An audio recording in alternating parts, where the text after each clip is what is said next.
Hello friends, welcome back to Meridian Overseas. आज के इस वीडियो में हम बात करेंगे कि कनाडा में जो वीजा रिजेक्शंस के रीजंस हैं वो क्या क्या हैं, आपको क्या क्या अपनी फाइल्स में ध्यान रखना चाहिए, वीजा लगाने से पहले क्या क्या डॉक्यूमेंट्स आपको लगाने चाहिए ताकि आपकी वीजा का रिजेक्शन ना हो।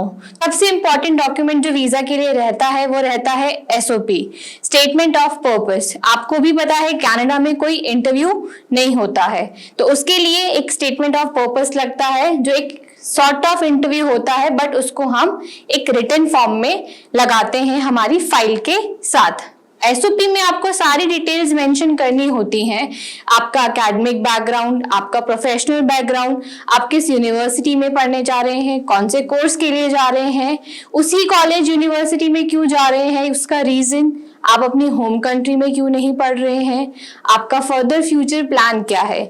जब तक आपकी एसओपी स्ट्रांग नहीं होगी तब तक आपका वीजा रिजेक्शंस के जो रीजन है या रिजेक्शन चांसेस हैं वो ज्यादा रहते हैं। सेकेंड रीजन है आपका एकेडमिक क्वालिफिकेशन। आपने जो स्टडी की है उसमें आपने क्या स्कोर किया है वो बहुत मैटर करता है। अगर आपके लेस ग्रेड्स हैं, आपके मार्क्स कम हैं तो भी एक चांसेस है कि आपका वीजा रिजेक्शन हो सकता है।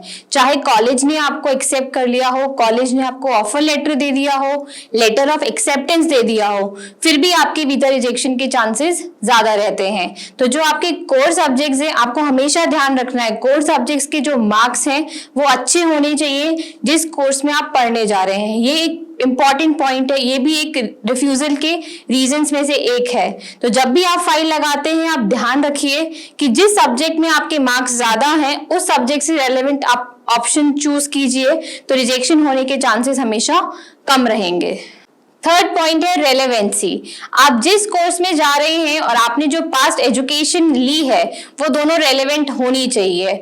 फॉर सपोज अगर आपकी एकेडमिक और आपके कोर्स जो आप लेने जा रहे हो उन दोनों में अगर कोई चेंजेस हैं फिर भी आप उस कोर्स को ऑप्ट करना चाहते हो तो आपकी एसओपी स्ट्रांग होनी चाहिए या फिर आपके पास रेलेवेंट एक्सपीरियंस होना चाहिए। अगर रेलेवेंसी नहीं है कोर्स की तो भी एक वीजा रिजेक्शन की जो चांसेस हैं वो बढ़ जाते हैं।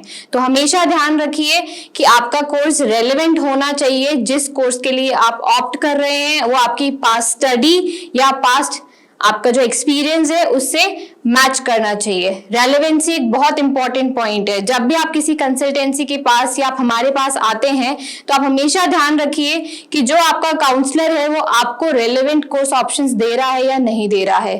आप ही अपनी रिसर्च करेंगे तो ही आपके वीजा रिफ्यूजल्स के चांसेस हमेशा कम रहेंगे। फोर्थ पॉइंट है वो है आप अगर स्टूडेंट ओवर क्वालिफाइड है, स्टूडेंट ने बैचलर्स भी किया है, मास्टर्स भी किया है, फिर भी वो आगे पढ़ना चाहता है तो ये भी एक रीजन हो सकता है आपके रिफ्यूजल का। तो आपको अपनी एसओपी में जस्टिफाई करना पड़ेगा कि आप इस कोर्स को क्यों ऑप्ट करना चाहते हो। मास्टर्स करने के बावजूद भी आपकी क्या रिक्वायरमेंट है कि आपको वो कोर्स आगे पढ़ना है। तो माइट बी पॉसिबल आप अपनी एसओपी में मेंशन कर सकते हैं कि आपकी स्किल्स को एनहांस करना है, आपको अपने वर्क एक्सपीरियंस से रिलेटेड आपको ये कोर्स इसलिए करना है ताकि आपका फ्यूचर जो है आपका अच्छा हो सके, आप अच्छी पोजीशन पे जा सके। ये कुछ रीजंस हैं जो आपको ध्यान रखने चाहिए वीजा लगाने से पहले। फिफ्थ पॉइंट है आपको ध्यान रखना है कि आप अपने क्या क्या फाइनेंशियल डॉक्यूमेंट्स लगा रहे हैं।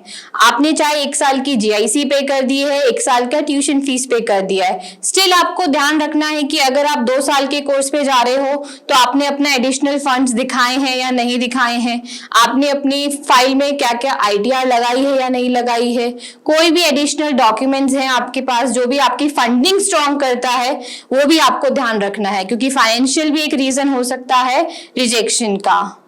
नेक्स्ट पॉइंट है वो है आपकी गैप। आपके अगर प्रोफाइल में गैप है तो उसको जस्टिफाई करना बहुत जरूरी है, क्योंकि गैप जस्टिफिकेशन नहीं होगा, बिना किसी जस्टिफाइड गैप के साथ आप आगे अपनी प्रोफाइल लगाते हो तो भी चांसेस हैं कि आपका रिजेक्शन हो सकता है, क्योंकि वीजा ऑफिसर को ये लगेगा कि आपके पास एक कंसिस्टेंट प्रोफाइल नहीं है। आपने स्टडी किया, फिर आप आइडियल बैठ गए और फिर आप पढ़ना चाहते हो, तो ये एक पोटेंशियल इमिग्रेंट का भी पॉइंट दिखा सकता है।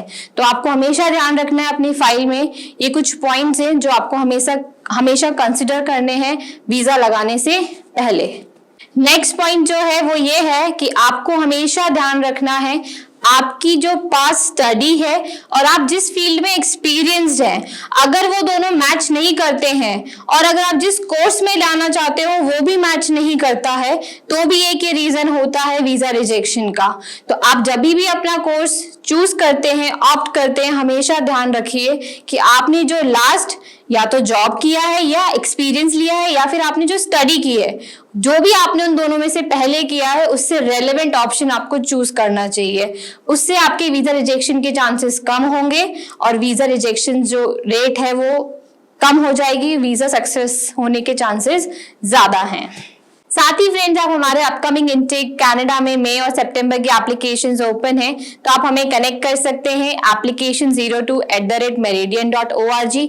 आप हमारी वेबसाइट पे जा सकते हैं, वहां से ऑनलाइन सेशन आप बुक कर सकते हैं। साथ ही आप हमारे जितनी भी ब्रांचेज है वहां विजिट कर सकते हैं, आप वहां जाके अपनी क्वेरी कनेक्ट कर सकते हैं। साथ ही ऐसी अपडेट्स पाने के लिए आप हमारे चैनल को लाइक कीजिए, सब्सक्राइब कीजिए, बेल आइकन को प्रेस कीजिए। फिर मिलते हैं नेक्स्ट वीडियो में। Thank you.